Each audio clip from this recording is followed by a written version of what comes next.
Hey, this is Amanda Hill, and in this video I'm going to show you how I take my pictures from my phone onto my computer and then use a free piece of software to enhance them. So it's down to you how and what you choose to do with them, and whichever direction you go, I'm just here to show you how to get from one to the other and some really easy stuff to do with it. So this is my phone.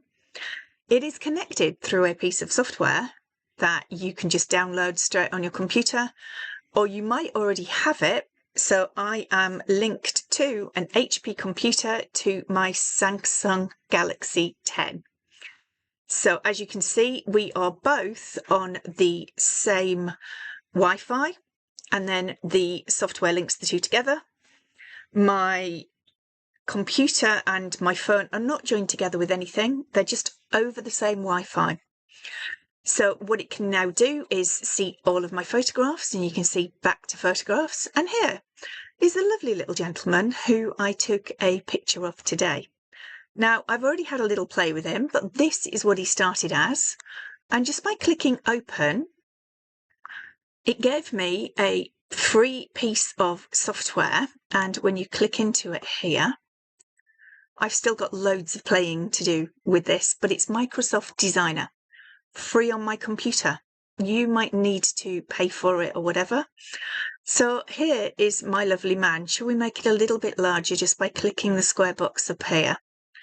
Now, here he is on here. What do I want to do with him? Well, there's quite a lot of things that I could do with him. But let's just have a look down everything down here and see what I want to do first. So crop and rotate is here. I can pick any of the preset ones, should I so desire, or I can just move from the edges. So you can see on the corners, they will pull the whole design in and out. Let me just show you. So in and out together. If I just pick a side, it will drop it top and bottom. But because I'm on custom, I can do a free flow. Now, I actually quite like how this is set up, so I'm just going to click done, and it will take me into my picture. So hopefully you can see it clearly. Now, I have lots of things that I can do. Firstly, I can click adjustments. Now, my brightness, my contrast, saturation, highlights, shadows, temperature and sharpness. Now, I suggest you play with all of these buttons and you go from absolutely ridiculous, where it gives a whole new meaning to your picture, and then play with it and see where that actually works for you. Again, with the brightness, you can wash it out completely and then bring it back to where you are comfortable with that looking. So it's your call, and what you're doing is you're looking at definition and you're looking at saturation. Now, my eyesight is shocking, but with my lenses, I can see really well. And I quite like playing to get this definition and this saturation of colour, especially on something like this. This guy looks like he's wearing blusher. So that saturation has done a little job of doing that. Now we can also play with shadow. Now let's just go all the way there, and it looks quite washed out. But if you start playing with it and taking it backwards, you can actually get quite a lot of definition going in, and it kind of highlights that he's got some heavy eyes going on here. So let's just come out of the individual adjustments and let's look at what it can do for you with some presets. So on the filters, you've got show all. Now, some of these are quite funky. So for example, go to vintage and not sure this is quite the right topic for vintage. And again, look at dramatic cool, and we've turned him very blue. Now, if that's the look you're going for, happy days, and leave him blue.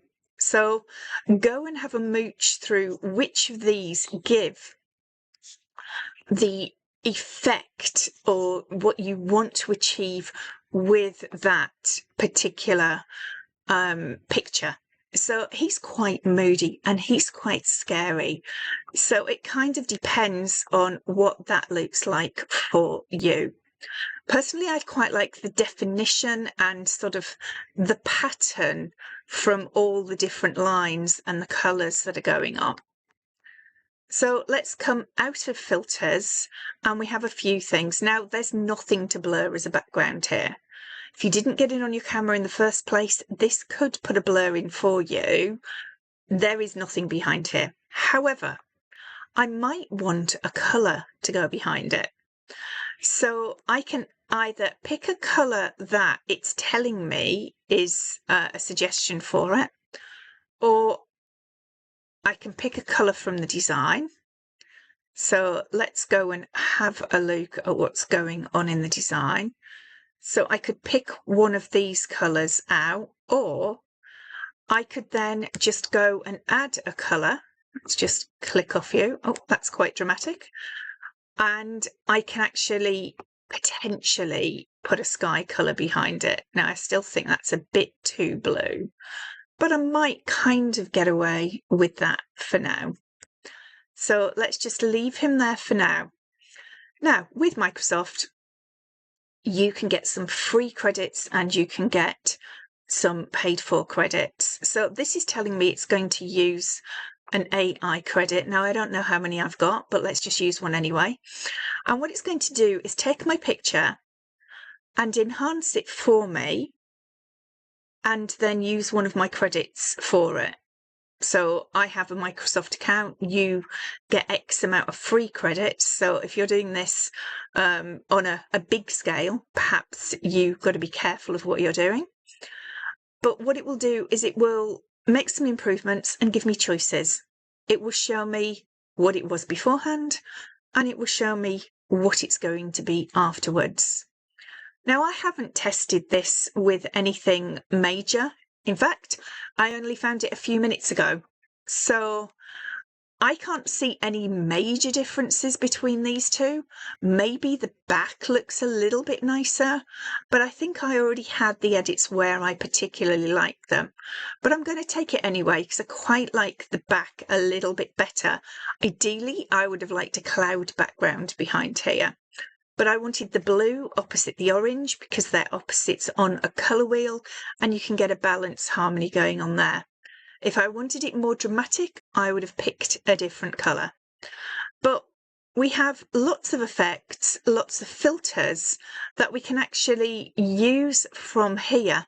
It doesn't give the same amount that you would get on some of the professional spaces, but you can definitely make some changes manually for yourself easily, or you can pick some presets and see what that looks like for you.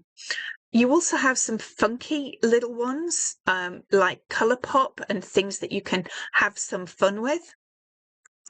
And you can then pick some areas that you want to do some fun stuff with. So I have no idea what that's going to do, but let's have a look anyway. So that's my Colourpop on his face applied.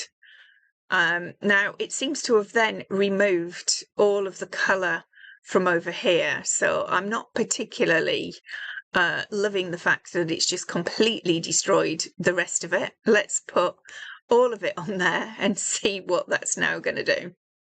Yeah, it's absolutely, completely and utterly slaughtered my picture. And I am absolutely not loving it. It doesn't matter. I can go start again from scratch. As it happens, I've already done this particular one to how I wanted it. So I'm going to just come out of this for now. And you can see this is my original. And I've actually saved most of these. So let's just pick the next one and it'll take me back into it. So just by clicking open, it takes me straight into the software. Now, if I wanted to now just save this, I will go and delete it later. It will actually show you what I can do next with it. So you can see I've got a few of my pictures messing about in here. That's slightly annoying because the one I thought I'd saved hasn't saved properly. And if you're too quick for it, then it's not going to do it. But I've saved a few pictures in here, and that is how and what. I highly recommend if you're saving stuff, you save them in at least 2 places. And this one is currently on pictures on the computer, which will then be copied to a stick so I can keep them. But I do put them in categories and locations, and often with dates on as well, so that I know what and where and how. It just makes far more sense for me to actually go and find what I want at a later date. But this lovely little person here, I can just quickly ask it to give a definition for me. I can then look at what I've got choices of and what I think will work for it. I'm not particularly liking any of these at the moment. So when I get to the point I think, I'm not sure I can enhance you any more than you are, I will actually just ditch it.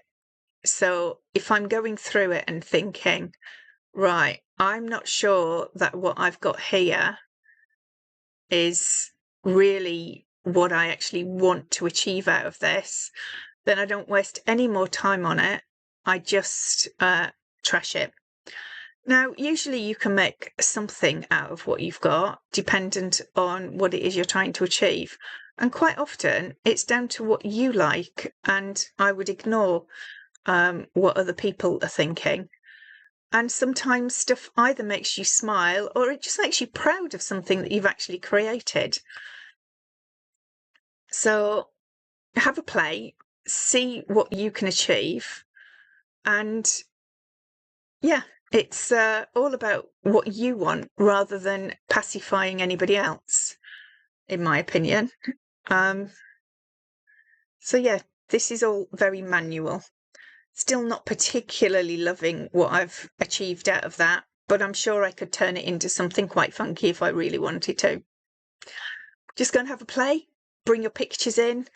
It's called Designer. I think it's from Microsoft, and it literally was installed on my PC. If you go out and Google it, or just do a quick search with the 4 little squares on your PC, it'll probably come up on there for you. And it's not going to cost you a fortune.